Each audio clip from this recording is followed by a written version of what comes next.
পাখি কখন জন্ম নেয়, কখন উড়তে শেখে, কে জানে কি হবে আদি ইত্যাদি, এই সব ভাবনায় আমরা মগ্ন হয়ে যাই। কিছুটা এমনভাবে মগ্ন হই যে বর্তমানের কর্মের এই জীবনের যাত্রাপথে সেই সময়ের আনন্দ উপভোগ করতে ভুলে যাই।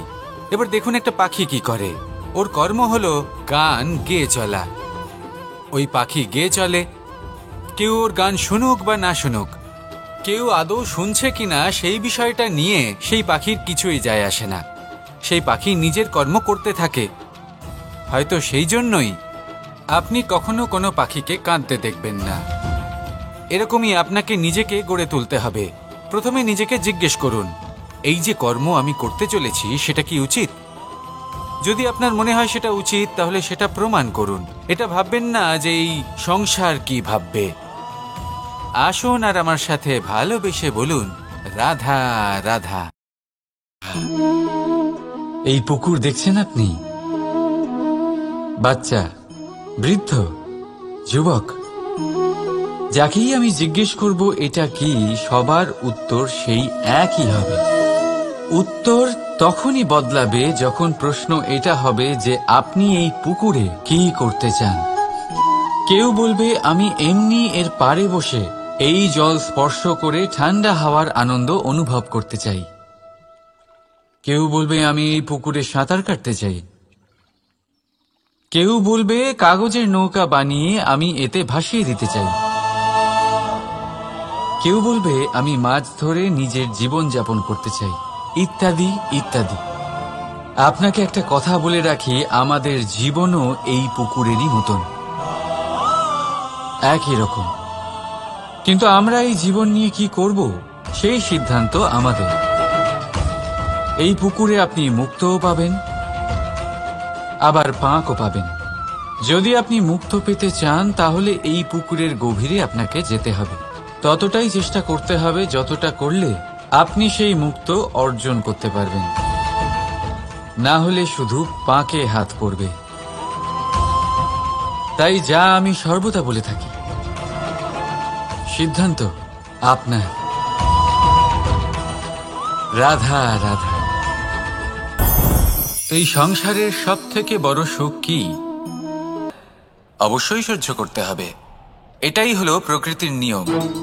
এই নিয়ম কিন্তু আমরা সবাই জানি, কিন্তু আমাদের মধ্যে বেশিরভাগ মানুষ এই বিভ্রান্তি নিয়ে বাঁচি যে এই যে প্রকৃতির নিয়ম তা আমার ওপর প্রযোজ্য নয়। তা কিন্তু নয়। আমাদের চতুর্দিকে এই যে নিসর্গ রয়েছে, আমরা তার কতটা ক্ষতি করি সেটা একবার ভেবে দেখুন। আমরা বনাঞ্চল জ্বালিয়ে দিই, বায়ু দূষিত করি, জল দূষিত করি, প্রাণীদের হত্যা আমরা করি। কেন? এই নিসর্গ আমরা নষ্ট করি, যদিও আমরা জানি যে আমরাও হলাম এই নিসর্গেরই অংশ। এবার দেখুন, শরীরের কোনো অংশে যদি আগুন ধরান, আস্তে আস্তে সমস্ত শরীরও জ্বলে যাবে। সেইভাবেই নিসর্গ যদি নষ্ট হয়ে যায় তাহলে মনুষ্য জাতিও নষ্ট হয়ে যাবে। তাই এই যে নিসর্গ আপনি দেখছেন, এই পুষ্প, এই বৃক্ষ, বায়ু, জল, এদের সকলকে রক্ষা করুন, নষ্ট নয়। মনে রাখবেন, যদি নিসর্গ থাকে মানুষ থাকবে, যদি নিসর্গ থাকে তাহলেই জীবন থাকবে। আসুন আমার সাথে ভালোবেসে বলুন, রাধা রাধা।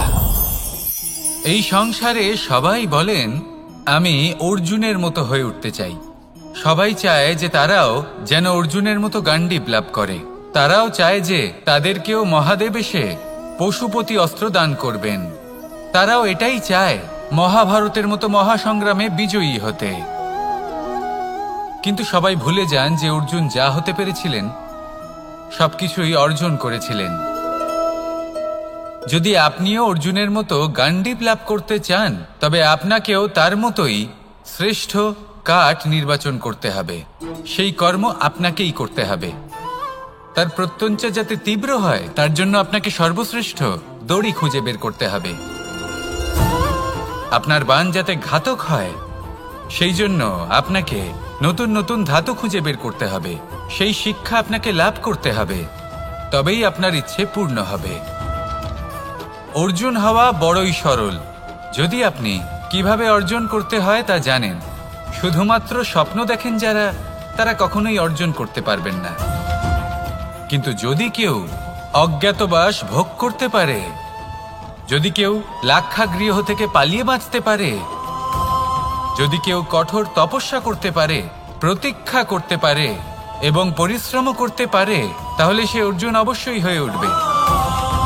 যদি আপনি অর্জুন হয়ে উঠতে চান, তাহলে কর্ম করতে শিখুন আর আমার সাথে ভালোবেসে বলুন, রাধা রাধা। জীবন থাকলে লক্ষ্য অবশ্যই থাকবে। যদি লক্ষ্য থাকে, তার পথ অবশ্যই থাকবে।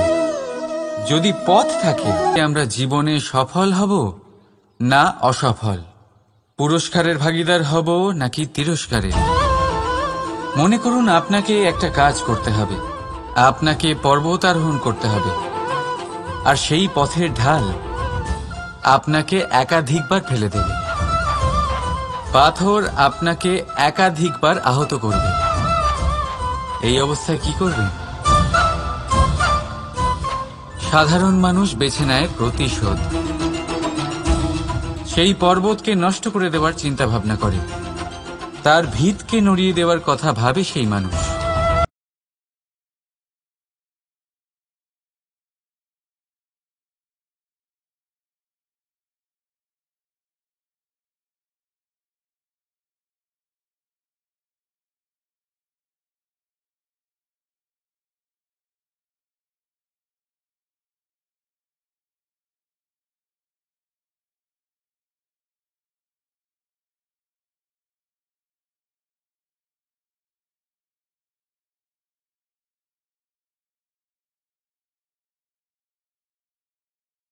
তাই জীবনে প্রতিশোধ নয়, পরিবর্তন বাছুন।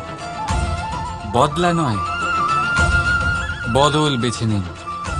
আপনার বাধা আপনার বন্ধু হয়ে যাবে।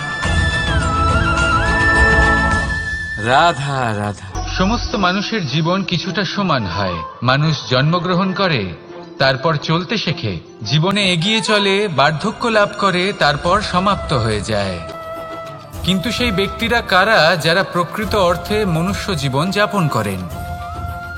এনারা হলেন সেই ব্যক্তি যারা পড়ে গেলেও আবার উঠে দাঁড়ানোর চেষ্টা করেন, নিজের ভেঙে পড়া অস্তিত্বকে আগলে নিয়ে আবার একটা আকার দেওয়ার চেষ্টা করেন, ভগ্ন আশাকে আবার একটা নতুন দিশা দেন।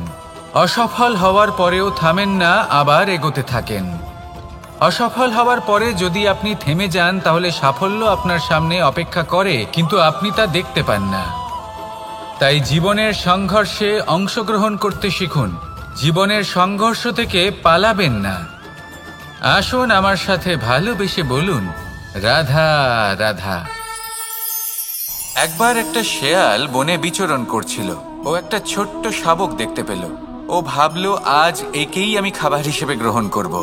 আশেপাশে দেখলো কেউ দেখছে না তো, কেউ ছিল না, আর সেই শাবকের ওপর আক্রমণ করল, যা হলো একটা ঘোর অপরাধ।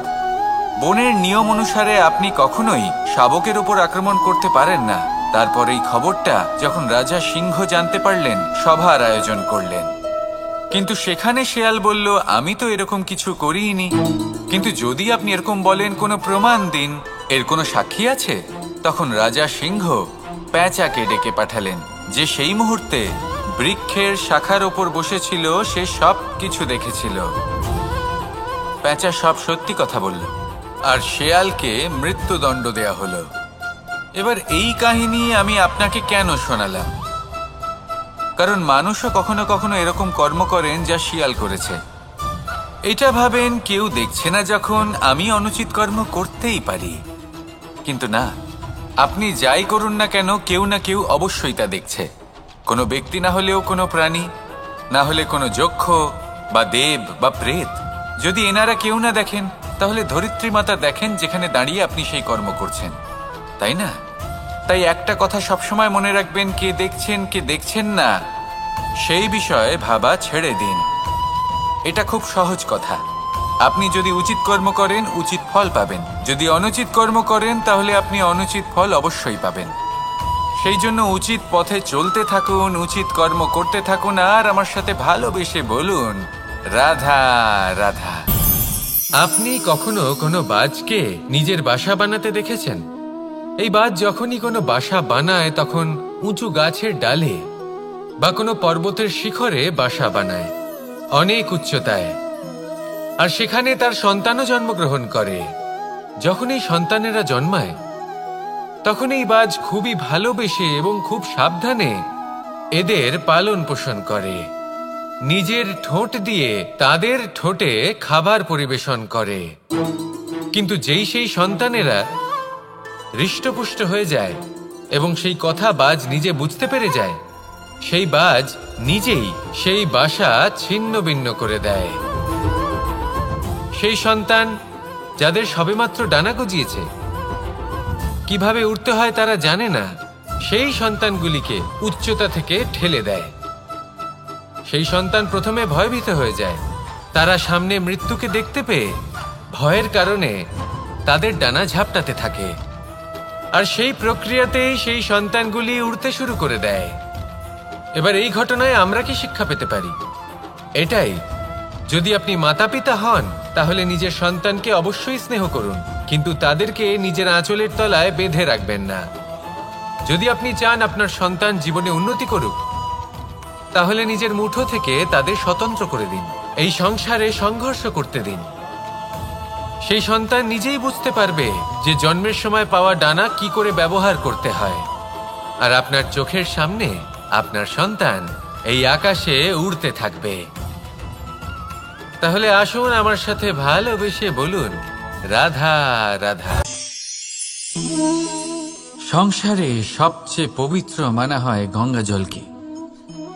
কখনো ভেবে দেখেছেন কেন? কারণ গঙ্গা জলের আবির্ভাব অত্যন্ত শুদ্ধ হয়, তার জন্ম শুদ্ধ হয়, যেখান থেকে তার শুরু সেটাই শুদ্ধ হয়, আর শুরুটা শুদ্ধ হওয়া অত্যন্ত আবশ্যক। আমাদের জীবনে সবই শুরু হয় আমাদের ভাবনা থেকে। নিজের ভাবনাকে শুদ্ধ রাখুন, কারণ এই ভাবনা থেকেই আবির্ভাব হয় শব্দের। আপনার শব্দ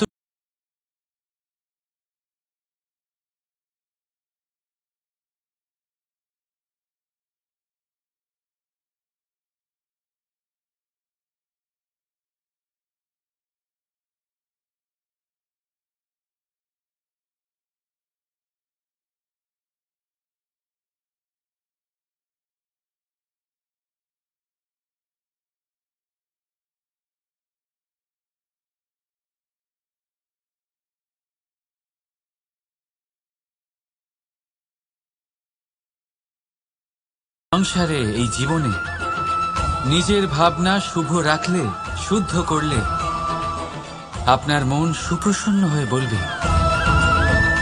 রাধা রাধা। মানুষ জন্মগ্রহণ করে, তার সাথে ভয়েরও জন্ম হয়। ছোটবেলা থেকেই আমাদের মনে কোনো না কোনো প্রকারের ভয় থেকেই যায়।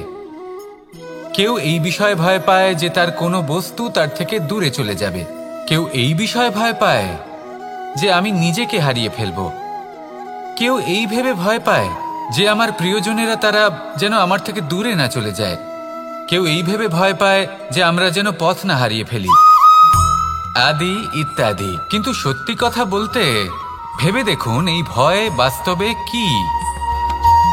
শুধুই একটা মনস্থিতি, আর কিছুই নয়। যা কিছু আপনি জীবনে পেয়েছেন তা একদিন আপনাকে হারাতে হবে। এই জীবন হলো আপনারই, কিন্তু তাও একদিন সমাপ্ত হবে। তাই ভয় পেয়ে কি লাভ? এই ভয় শুধু আপনাকে জীবন যাপন করা থেকে বাধা দিচ্ছে, আর কিচ্ছু নয়। পথ হারিয়ে ফেললেই বুঝতে পারবেন যে নতুন পথ কিভাবে বানাতে হয়। কিছু মানুষকে জীবন থেকে হারালে তবেই আপনি বুঝবেন যে আপনার আপনজনকে। এই ভয়ের কারণে ভীত হয়ে থাকবেন না। এই তারা নক্ষত্র অন্ধকারের অভাবে গুরুত্ব হারায়। শিবকেও মহাদেব হওয়ার জন্য বিষপান করতে হয়েছিল। প্রত্যেক পরিস্থিতি, প্রত্যেক সাফল্য আপনার পরীক্ষা নেবে, তাতে উত্তীর্ণ হওয়া হলো আপনার কর্ম। যখনই আপনি ভয় পাবেন বা সংকটের সম্মুখীন হবেন, তখন সাহসের সাথে তার সম্মুখীন হন। মনে রাখবেন, যে সম্মুখীন হতে জানে সাফল্য তার সাথে সবসময় থাকে। আসুন আর আমার সাথে ভালোবেসে বলুন, রাধা রাধা। আমাদের হাতটা দেখুন, এই হাতে 5টা আঙুল আছে যা ভিন্ন ভিন্ন ধরনের, একরকম কেন নয়? কারণ হলো প্রত্যেকের নিজের নিজের গুরুত্ব আছে, নিজের নিজের মাহাত্ম্য আছে। এরা ভিন্ন, তাই একত্রিত হয়ে মুষ্টিবদ্ধ করা সম্ভব, যার দ্বারা আমরা আত্মরক্ষাও করতে পারি, আবার আক্রমণও করতে পারি। যদি 5টি আঙুল সমান হতো তাহলে মুষ্টিবদ্ধ হতে পারত না, নিজেদের মধ্যে বিভ্রান্তির সৃষ্টি করত। এবার এরকমই কিছু আমাদের সংসারেও হয়। আমাদের দেশ, যেখানে একটি ভূমির ওপর ভিন্ন ভিন্ন ধর্মের মানুষ বাস করেন, ভিন্ন ভিন্ন জাতি, ভিন্ন ধর্ম, ভিন্ন ভাষা। কিন্তু যদি আমরা এটা ভাবি যে কিভাবে এই দেশকে কল্যাণের পথে নিয়ে যাওয়া যায়, কিভাবে এর বিকাশ করা সম্ভব, তাহলে আমাদের একত্রিত হওয়া শিখতে হবে। যেইভাবে 5টা আঙুল একত্রিত হয়, মুষ্টিবদ্ধ হয়, সেইভাবেই আপনার যে ভাষাই হোক, যে ধর্মই হোক, যে জাতি হোক না কেন, ঠিক আছে, আবশ্যক হলো আপনার নিজের কর্মভূমির সাথে, আপনার ধরিত্রীর সাথে যুক্ত থাকা, সাথে থাকা। তবেই দেশের উন্নয়ন সম্ভব, তবেই এই দেশ স্বতন্ত্র থাকবে, সফল হবে, আর এই মন প্রসন্ন হয়ে বলবে, রাধা রাধা। সংসারে আমাদের জীবনে যখন কোনো সুখ বা দুঃখ আসে, তার জন্য আমরা কাউকে না কাউকে অবশ্যই দায়ী করে থাকি, তাই না? এই ব্যক্তি আমাদের সাথে এরকম কাজ করেছেন, তাই আমার সাথে এমন হলো। ওই ব্যক্তি যদি এমনটা না করতেন, তাহলে আজ আমি ওই স্থানে পৌঁছতে পারতাম। সবই আপনার দৃষ্টিভঙ্গির ওপর নির্ভরশীল, আর যদি আপনার দৃষ্টিভঙ্গি এমন হয়, তাহলে তা অনুচিত। সত্যি কথা বলতে, এই সংসারে ভিন্ন ভিন্ন ধরনের মানুষ আছে। এটা আপনার উপর নির্ভর করছে কিভাবে তাদের স্বাগত জানাবেন। একবার ভাবুন, আমি আমার 2টো হাত সামনে নিয়ে এলাম, 2টো মুঠো খুলে দিলাম। 2 প্রকারের মানুষ আসবেন, কিছু না কিছু দিয়ে যাবেন। এই মুঠো যদি আমি বন্ধ করে দিই, তাহলে না কেউ আমাকে কিছু দিতে পারবে, না আমার কিছু যাবে আসবে। নিশ্চয়ই বুঝতে পারছেন এই 2 ধরনের ব্যক্তি কারা এবং তারা কি দিয়ে যান। আমি যদি নিজের মুঠো খুলে দিই, তাহলে কিছু ভালো মানুষ আসবেন, আমাকে আনন্দ, সন্তুষ্টি, জ্ঞান প্রদান করে যাবেন, ভালো অভিজ্ঞতা দিয়ে যাবেন। কোনো খারাপ ব্যক্তি যদি আসেন, তাহলে তিনিও খারাপ অভিজ্ঞতা দেবেন, যার থেকে আমি শিক্ষা লাভ করব। এই সব কিছু আমি লাভ করতে পারি। মুঠো যদি বন্ধ করে রাখি, তাহলে আমি কিছুই পাবো না। দেখুন, এই সংসারে প্রত্যেকের জীবনে এইরকম, প্রত্যেকের জীবনে সবকিছুই আছে, ভালো খারাপ 2 মানুষই আছে, ভালো অভিজ্ঞতা আছে, খারাপ অভিজ্ঞতা আছে। নির্ভর করছে আপনার উপর যে আপনি কি করবেন, এনাদের স্বাগত কিভাবে জানাবেন, কার থেকে কি বুঝবেন, কি শিখতে পারবেন, আর কোন দৃষ্টিভঙ্গি নিয়ে অগ্রসর হবেন। এটাই নির্ধারণ করবে যে আপনার জীবন কেমন হবে। আসুন আমার সাথে ভালোবেসে বলুন, রাধা রাধা। জীবনে যখন কোনো ব্যক্তি নিজের লক্ষ্য প্রাপ্তির জন্য নিরন্তর পরিশ্রম করতে থাকেন, চেষ্টা করতে থাকেন, তখন তিনি কষ্ট অনুভব করেন, কখনো শারীরিক কষ্ট, কখনো মানসিক কষ্ট। এবার উনি এটা ভাবতে থাকেন যে আমি কি উচিত করছি নাকি অনুচিত করছি। কারণ অন্যদিকে এমন একজন ব্যক্তিও আছেন যিনি একদমই পরিশ্রম, চেষ্টা করছেন না। তিনি মদিরা পান করেন, বিলাসিতায় জীবন কাটান, অলস প্রকৃতির হয়ে ওঠেন, নিদ্রাতে বিলীন হয়ে থাকেন, আর ভাবেন যে তিনি সুখ লাভ করছেন। কিন্তু এরকম কেন হয়? কারণ যখন আমরা সৎ পথে থাকি, উচিত পথে চলি, লক্ষ্য প্রাপ্ত করার জন্য চেষ্টা করতে থাকি, তখন আমাদের ভেতরে থাকা নেতিবাচক শক্তি এবং পাপ এই দেহ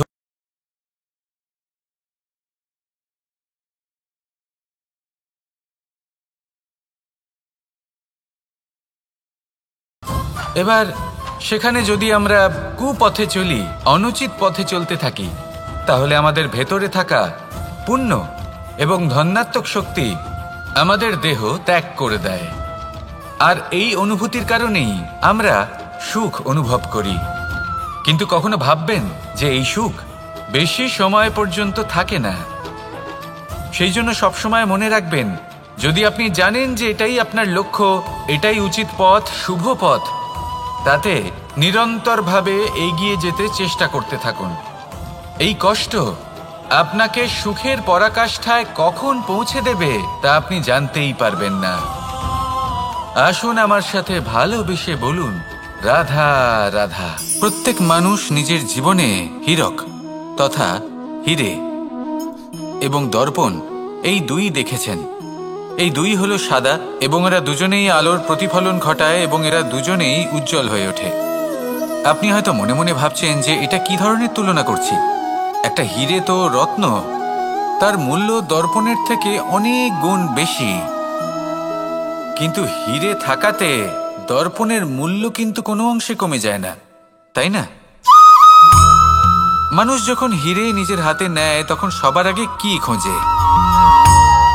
দর্পণ, যাতে তার মধ্যে দিয়ে দেখে সে বুঝতে পারে যে সেই হীরে আদৌ তার শোভাবর্ধন করছে কিনা, তাকে ভালো দেখাচ্ছে কিনা, প্রসাধনের জন্য সেটা ব্যবহার করা ঠিক হবে কিনা। অর্থাৎ হীরের উপস্থিতিতে দর্পণের গুরুত্ব কম হলো না, দর্পণের কারণে হীরের মূল্য বোঝা গেল। আমাদের জীবনেও ঠিক এরকমই ঘটে। আপনারা যদি সংসারে নিজের আশেপাশে দেখেন, এমন অনেক মানুষ দেখতে পাবেন যারা নিজেদের ক্ষেত্রে মহান স্থানে পৌঁছেছেন, নিপুণ এবং শ্রেষ্ঠ হয়েছেন। আর তাদের মধ্যে আপনার নিজের মনে হয় যেন আপনি হলেন দর্পণ। নিজেকে ছোট মনে করবেন না। আপনার মূল্য কম হচ্ছে না, আপনার নিজস্ব মূল্য আছে। আর যদি আপনার অস্তিত্ব না থাকে তাহলে ওনাদের অস্তিত্বের মূল্য সংসার বুঝতেই পারবে না। জীবনে সবসময় চেষ্টা করবেন যাতে আপনি আরো বেশি শ্রেষ্ঠ হয়ে উঠতে পারেন। আপনি নিজে যে স্থানে আছেন সেটাকে ছোট মনে করবেন না, তারও নিজস্ব একটা মূল্য আছে। যদি আপনি হীরে হয়ে থাকেন তাহলে অহংকার করবেন না, যদি আপনি দর্পণ হয়ে থাকেন তাহলে নিজেকে ছোট মনে করবেন না। আসুন আর আমার সাথে ভালোবেসে বলুন, রাধা রাধা। মানুষ জন্মগ্রহণ করে, তার সাথে ভয়েরও জন্ম হয়। ছোটবেলা থেকেই আমাদের মনে কোনো না কোনো প্রকারের ভয় থেকেই যায়। কেউ এই বিষয়ে ভয় পায় যে তার কোনো বস্তু তার থেকে দূরে চলে যাবে, কেউ এই বিষয়ে ভয় পায় যে আমি নিজেকে হারিয়ে ফেলব, কেউ এই ভেবে ভয় পায় যে আমার প্রিয়জনেরা তারা যেন আমার থেকে দূরে না চলে যায়, কেউ এই ভেবে ভয় পায় যে আমরা যেন পথ না হারিয়ে ফেলি, আদি ইত্যাদি। কিন্তু সত্যি কথা বলতে ভেবে দেখুন, এই ভয় বাস্তবে কি? শুধুই একটা মনস্থিতি, আর কিছুই নয়। যা কিছু আপনি জীবনে পেয়েছেন তা একদিন আপনাকে হারাতে হবে। এই জীবন হলো আপনারই, কিন্তু তাও একদিন সমাপ্ত হবে। তাই ভয় পেয়ে কি লাভ? এই ভয় শুধু আপনাকে জীবন যাপন করা থেকে বাধা দিচ্ছে, আর কিচ্ছু নয়। পথ হারিয়ে ফেললেই বুঝতে পারবেন যে নতুন পথ কিভাবে বানাতে হয়। কিছু মানুষকে জীবন থেকে হারালে তবেই আপনি বুঝবেন যে আপনার আপনজনকে। এই ভয়ের কারণে ভীত হয়ে থাকবেন না। এই তারা নক্ষত্র অন্ধকারের অভাবে গুরুত্ব হারায়। শিবকেও মহাদেব হওয়ার জন্য বিষপান করতে হয়েছিল। প্রত্যেক পরিস্থিতি, প্রত্যেক সাফল্য আপনার পরীক্ষা নেবে, তাতে উত্তীর্ণ হওয়া হলো আপনার কর্ম। যখনই আপনি ভয় পাবেন বা সংকটের সম্মুখীন হবেন, তখন সাহসের সাথে তার সম্মুখীন হন। মনে রাখবেন, যে সম্মুখীন হতে জানে সাফল্য তার সাথে সবসময় থাকে। আসুন আর আমার সাথে ভালোবেসে বলুন, রাধা রাধা। এই সংসারে সবথেকে বেশি কোমল বস্তু হলো রেশম। এই রেশম এতটাই কোমল হয় যে এর পুরো একটা থান শুধুমাত্র একটা হাতে ধরা সম্ভব। কখনো ভেবে দেখেছেন এই রেশম কিভাবে হয়? একটি কীট তার লালার দ্বারা উৎপন্ন হয়। এই কীট সেই রেশমকে পাক দিতে থাকে, পাক দিতেই থাকে, আর আস্তে আস্তে তার মধ্যেই জড়িয়ে পড়ে। শেষে ওর এই সুন্দর অমূল্য সৃষ্টি রেশমের এই সুতো তার নির্মাণ কার্য পূর্ণ হয়, কিন্তু তাতেই ও নিজে বন্দী হয়ে যায়। নিজেরই মায়াজালের এই বন্দী গৃহে নিজেই ফেঁসে যায়। এবার এই সুতোকে ব্যবহারযোগ্য করে তোলার জন্য এই কীটগুলিকে এই কবচের সাথেই ফুটন্ত জলে ফেলে দেওয়া হয়। এই সংসারে যদি আমাদের স্বপ্ন এই সংসারের দুঃখ হরণ করার জন্য, এই সংসারে সুখ বিতরণ করার জন্য হয়, তবেই আমাদের প্রগতি সম্ভব। যদি আমাদের এই স্বপ্ন শুধুই আমাদের এবং আমাদের স্বার্থ সিদ্ধির জন্য হয়, তাহলে এই স্বপ্ন আমাদের অন্ধ করে দেবে, আমাদের অন্ধকারের পথে নিয়ে যাবে, আর আমরাও সেই কীটের মতো হয়ে যাব। নিজেদেরই মায়াজালে আমরা নিজেই ফেঁসে যাব, আর শেষে আমরা যদি কিছু লাভ করি তা হবে একাকিত্ব, অন্ধকারময় মৃত্যু। তাই স্বপ্ন অবশ্যই দেখুন, কিন্তু এমনভাবে স্বপ্ন দেখবেন না যে তার এই বন্দিগৃহে আপনি নিজেই ফেঁসে গেলেন। স্বপ্ন দেখুন পরোপকারের, পরমার্থের, সবাইকে উদ্ধারের, অন্ধকারের নয়। তবেই কল্যাণ হবে, আর তবেই এই হৃদয় প্রসন্ন হয়ে বলবে, রাধা রাধা। মানুষ যখন এই সংসারে প্রবেশ করে, অর্থাৎ জন্মগ্রহণ করে, তখন নিশ্চিন্তে থাকে, আনন্দে থাকে। কিন্তু যেইমাত্র তার মধ্যে বোধশক্তি আসে, তখন সে চিন্তা করতে শুরু করে। যার ভিত্তিতে মানুষ যা চাইবেন তাই লাভ করতে পারবেন, যদি সঠিক কর্ম করতে থাকেন। যখন কংসের অসুররা গোকুলে ধ্বংসলীলা চালাচ্ছিলেন, তখন আমি কারোর থেকে সাহায্য চাইনি। আমি দাঁড়িয়েছিলাম এবং আমি তার বিরোধিতা করেছিলাম। সবাই বলেন যে আমি ছোট্ট একটা আঙুলে গোবর্ধন পর্বত তুলেছিলাম, কিন্তু আমি কি ওখানে একা ছিলাম? কখনোই নয়। আমার সাথে অসংখ্য গোকুলবাসী, অসংখ্য বর্ষণাবাসী ছিলেন, নিজের হাতে একটা লাঠি নিয়ে। ওনাদের মনোবল, ওনাদের আশীর্বাদ আমার সাথে ছিল। মহাভারতে আমি শুধুই শিক্ষক ছিলাম, আমি শুধুই শিক্ষা দিয়েছি। লক্ষ্য সাধন করেছে অর্জুনই, যুদ্ধ করেছে অর্জুনই, এবং জয়ীও হয়েছে অর্জুনই। আমি শুধুই শিক্ষা দিতে পারি। অবশেষে আপনাকে শুধু এটুকুই বুঝতে হবে যে ঈশ্বর সবকিছু করতে পারেন না, করতে হবে আপনাকে। ঈশ্বর আপনাকে আশীর্বাদ করতে পারেন, যে কাজ আপনি মন থেকে করবেন সেটা অবশ্যই পূরণ হবে। সেই জন্য নিজের লক্ষ্যের পথে এগোতে থাকুন। চেতনা, বিবেক এবং পরিশ্রমের দ্বারা আপনার যা যা স্বপ্ন আছে, যা লক্ষ্য আছে, আপনি অবশ্যই লাভ করবেন। আর এই মন সুপ্রসন্ন হয়ে বলবে, রাধা রাধা। ভোজন। এই সংসারে যেই হোক না কেন, কোনো মানুষ হোক, কোনো প্রাণী হোক, কোনো কীট হোক বা কোনো বনস্পতি হোক, প্রত্যেকের জন্য ভোজন অতি আবশ্যক। কারণ এবার এই বিষয়ে আমরা সকলে জানি। আপনি কি এটা জানেন যে শ্রীরাম বাস্তবে অমাবস্যার এক রাত আগেই অযোধ্যায় পৌঁছে গেছিলেন? সবার সামনে অমাবস্যার রাতে এসেছিলেন। এর কারণ কি? শ্রীরাম প্রমাণ করতে চেয়েছিলেন যে যে কোনো সময়, দিন হোক বা রাত, শুভ বা অশুভ হয় না। শুভ অশুভ কিছু থাকলে তা হলো মানুষের চিন্তা, তার ভাবনা, তার নির্বাচন আর তার কর্ম। নিজেই দেখে নিন, শ্রীরাম শুভ কাজ করে ফিরেছিলেন এবং অমাবস্যার মতো গভীর এক রাত্রিকেও দীপাবলিতে পরিবর্তিত করেছিলেন। এমনটাই যদি আমরা করতে পারি, তাহলে এমন কোনো গৃহে যান যেখানে অসহায় ব্যক্তি রয়েছেন, যা অন্ধকারাচ্ছন্ন, আর সেখানে প্রকাশ প্রজ্বলিত করুন। প্রকাশ সহায়তার, প্রেরণার, আশার। যদি এমন কিছু আমরা করতে পারি, তাহলে তাকে প্রকৃত অর্থে দীপাবলি বলা যেতে পারে। তাহলে নিজের পরিবারের সাথে দীপাবলি পালন করুন। আপনাদের শুভেচ্ছা জানাই। আসুন আর আমার সাথে ভালোবেসে বলুন, রাধা রাধা। এই শুকনো পাতাটিকে দেখুন, নিষ্প্রাণ হয়ে পড়েছে। কোনো একটা সময় এই পাতাটি একটা গাছের ডালে ছিল। সেই গাছ ওর লালন পালন করত। যখন যখন বাতাস বইত, এই পাতায় কম্পন দেখা দিত, মনকে প্রফুল্ল করে তুলত। কোনো একদিন এই পাতা গাছের ডাল থেকে ঝরে পড়ে গেল। নিঃসন্দেহে ও নিজের স্বাধীনতা পেল, কিন্তু আস্তে আস্তে শুকিয়ে গেল, নিষ্প্রাণ হয়ে গেল। দেখুন, আমি এই কথা বলছি না যে স্বাধীনতা অনুচিত, কখনোই না। কিন্তু যে কোনো পরিস্থিতিতে স্বাধীন হতে চাওয়া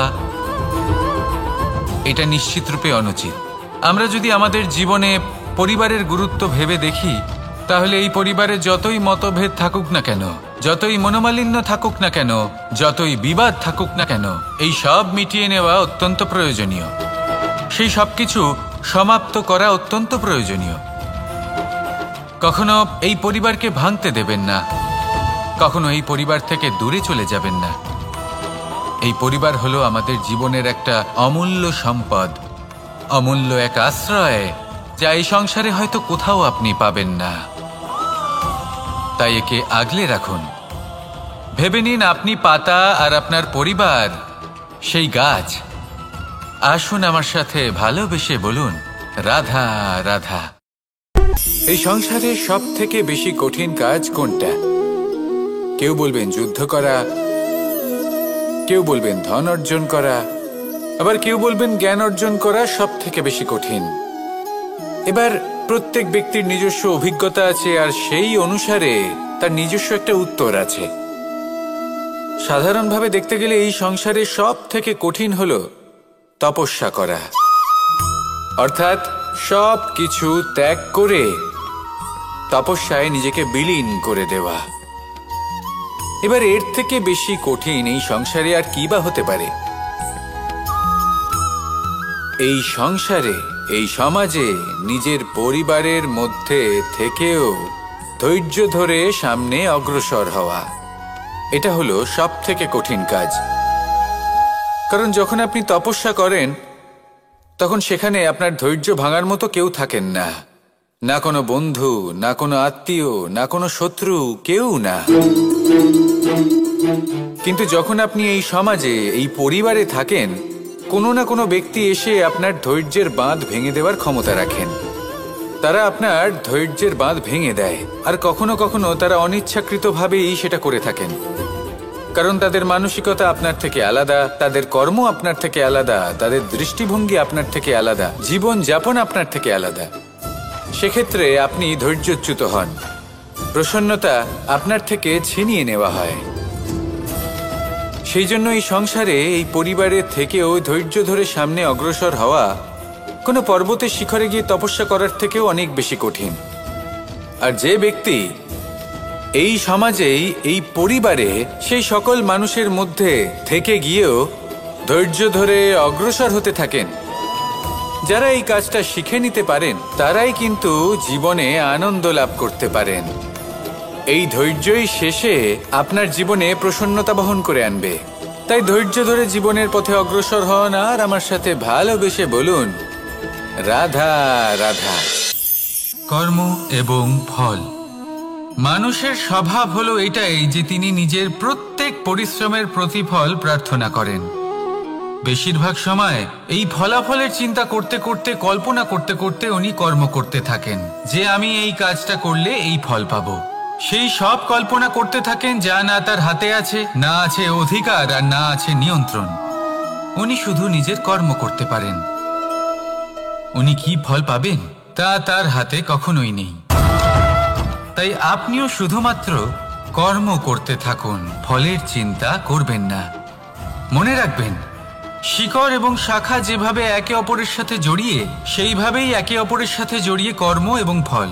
যেরকম কর্ম আপনি করবেন, সেরকম ফল আপনি অবশ্যই পাবেন। তাই এই ফলের আশায় কর্মের সময় কখনোই নষ্ট করবেন না।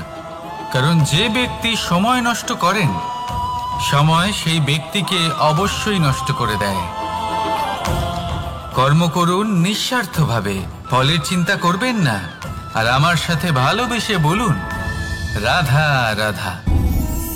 এই জীবনে তিনটি গুরুত্বপূর্ণ শব্দ আছে যা বোঝা আমাদের কাছে খুব গুরুত্বপূর্ণ, এবং এই তিনটি শব্দের নিজস্ব অর্থ আছে। প্রথম হলো সঙ্গবদ্ধতা, অর্থাৎ একসাথে মিলে কাজ করতে হবে, একসাথে মিলে পরিশ্রম করতে হবে, সামনে এগোতে হবে। এরকম করতে পারলে আপনার শক্তি বৃদ্ধি পাবে, আপনার ক্ষমতা বৃদ্ধি পাবে, আপনি এগোতে পারবেন এবং অনেক দূরে যেতে পারবেন। দ্বিতীয় হলো আত্মবিশ্বাস। হেরে যাওয়া বস্তুও আবার জিতে নিতে পারবেন যদি আপনার নিজের আত্মবিশ্বাস থাকে, তাহলে আপনি কখনো পরাজিত হবেন না। এবং তৃতীয় হলো অহংকার। জয়লাভ করার পরেও কিন্তু এটা আপনাকে পরাজিত করতে পারে। সেই জন্য জীবনে সঙ্গবদ্ধ হন, আত্মবিশ্বাস রাখুন, কিন্তু কখনোই অহংকার করবেন না। এই অহংকার আপনার থেকে সব কিছু কেড়ে নিতে পারে। এই অহংকারের জন্যই মথুরাপতি কংস নিজের পতনের দিকে অগ্রসর হয়েছিলেন। এই অহংকারকে ত্যাগ করুন আর আমার সাথে ভালোবেসে বলুন, রাধা রাধা। আমরা যখনই কোনো গাছের চারা রোপণ করি তখন সবার আগে পরীক্ষা করে দেখি যে যেখানে আমরা চারা রোপণ করতে চলেছি সেখানকার মাটি আদৌ উর্বর কিনা, সেই মাটি সেই চারাকে বাড়তে সাহায্য করবে কিনা। যখন একটা চারা রোপণের আগে আমরা এত কিছু ভাবতে পারি, তাহলে কাউকে বিশ্বাস করার আগে আমরা কেন ভাবি না? জীবনে কখনো এই বিশ্বাসরূপী চারা কোথাও রোপণ করার আগে বোঝার চেষ্টা করুন যে যার ওপর আপনি বিশ্বাস করতে চলেছেন সে কি আদৌ আপনার বিশ্বাসের যোগ্য কি না। ভেবে দেখুন সেই ব্যক্তি ভবিষ্যতে গিয়ে আপনার বিশ্বাস ভাঙতে পারে কি না। এটাও ভেবে দেখুন যে যাকে আপনি বিশ্বাস করতে চলেছেন তাকে আপনি বিশ্বাস করলে নিজের জীবনের উদ্দেশ্যে আপনি অগ্রসর হতে পারবেন কি না। আর তার জন্য প্রয়োজন সঠিক সিদ্ধান্ত, পরখ করা, কোনটা উচিত কোনটা অনুচিত সেটা বোঝা। আর তাতে কিন্তু আপনি সন্দেহবাতিক হবেন না, তাতে আপনি আরো নিপুণ হয়ে উঠবেন। তাই যদি আপনি নিপুণ হয়ে উঠতে চান তাহলে বোঝার চেষ্টা করুন, পরখ করে দেখুন, কোনটা উচিত কোনটা অনুচিত বুঝুন। আর বিশ্বাস তখনই করুন যখন আপনি 100% নিশ্চিত হবেন যে সে বিশ্বাসের যোগ্য। আসুন আমার সাথে ভালোবেসে বলুন, রাধা রাধা। রাধা কখনো কখনো আমার জন্য বড়ই সুগন্ধি আতর নিয়ে আসে, পারিজাত ফুলের মালা নিয়ে আসে আমার প্রসাধন করবে বলে, এবং আমার সব থেকে বেশি প্রিয় মাখন নিজে হাতে বানিয়ে আনে আমাকে নিজে হাতে খাইয়ে দেবে বলে, সবকিছু আমাকে প্রসন্ন করবে বলে। কিন্তু আপনি কখনো ভেবেছেন যে এই আতর কিভাবে বানানো হয়? সহস্র ফুলের পাপড়ি একসাথে পিষে নিতে হয়, তারপরে তার থেকে যে রস নিঃসৃত হয় সেই রস দ্বারাই আতর তৈরি হয়। অনেক সংখ্যক ফুলকে অসীম যন্ত্রণা ভোগ করতে হয়, তবে তারা আমার প্রসাধন সামগ্রী হয়ে উঠতে পারে। দুধ থেকে মাখন তৈরি করার জন্য কতটা পরিমাণ মন্থন সহ্য করতে হয় সেটা আপনি জানেন। ঠিক সেই রকমই হলো আমাদের জীবনও। বিপদও আসে, কঠিন পরিস্থিতিও আসে, এর সম্মুখীন হতে শিখুন। মনে রাখবেন আপনি হলেন সেই দুধ যাকে মন্থন সহ্য করতে হবে মাখন হয়ে ওঠার জন্য। মনে রাখবেন আপনি হলেন সেই ফুলের মতন যাদের পিষ্ট হতে হবে সুগন্ধি আতর হয়ে ওঠার জন্য, যাকে এই সংসার পছন্দ করে। কখনো কখনো জীবনে আপনার সাথে খারাপ শুধুমাত্র এই কারণে ঘটে যাতে আপনার শ্রেষ্ঠ রূপ এই সংসারের সামনে আসতে পারে। শুধুমাত্র কঠিন পরিস্থিতি এবং বিপদকে একটা সুযোগ হিসেবে দেখার চেষ্টা করুন। আপনার জন্য এই সংসার বদলে যাবে, সংসারকে দেখার দৃষ্টিভঙ্গি পাল্টে যাবে, আপনার ভাগ্য পাল্টে যাবে, আর এই মন প্রসন্ন হয়ে বলবে, রাধা রাধা। পাশা নামক এই খেলাটি আপনারা নিশ্চয়ই খেলেছেন, না খেলে থাকলে দেখেছেন, আর যদি দেখেও না থাকেন তাহলে নিশ্চিত রূপে শুনেছেন। মহাভারতের এই মহাযুদ্ধ কোথাও না কোথাও এই পাশা নামক খেলার কারণে হয়েছিল। পাশার এই বিচিত্র খেলা, দান, এইসবের কারণে কেউ নিজের মাথায় রাজ মুকুট পরিধান করেছিলেন, আবার সেখানেই পরাজিত হওয়ার জন্য কাউকে বনবাসও ভোগ করতে হয়েছিল। কিন্তু এই খেলা সমাপ্ত হওয়ার পরে সমস্ত ঘুঁটি আর এই পাশার ছক একই পুটলিতে স্থান পেল। এটাই হলো আমাদের জীবন। এই সংসারে আমরা জয় পরাজয়ের বিষয়ে এতটাই ভাবি, এত চিন্তা করি যে এই জীবনের খেলার আনন্দটাই উপভোগ করতে পারি না। আর অবশেষে কি হয়? কেউ জয়ী হন, কেউ পরাজিত হন, কিন্তু দুজনেই একই স্থানে পৌঁছে যান। প্রত্যেক ব্যক্তি মৃত্যুর পরে একটি নির্দিষ্ট স্থানেই পৌঁছতে বাধ্য, কিন্তু ততক্ষণ এই জীবন, এই খেলা, তার আনন্দ উপভোগ করুন। এই সংসারে সেই ব্যক্তি শ্রেষ্ঠ স্থানে পৌঁছতে পেরেছেন যিনি এই সংসারকে প্রকাশ প্রদান করেছেন, যিনি কখনো জয় পরাজয় এ বিষয়ে ভাবেননি, শুধু এই জীবনের খেলার আনন্দ উপভোগ করেছেন। এটাই আপনিও করুন আর আমার সাথে ভালোবেসে বলুন, রাধা রাধা। প্রত্যেক মানুষ নিজের জীবনে দুঃখ অনুভব করেন। প্রত্যেকের দুঃখ আলাদা হতে পারে।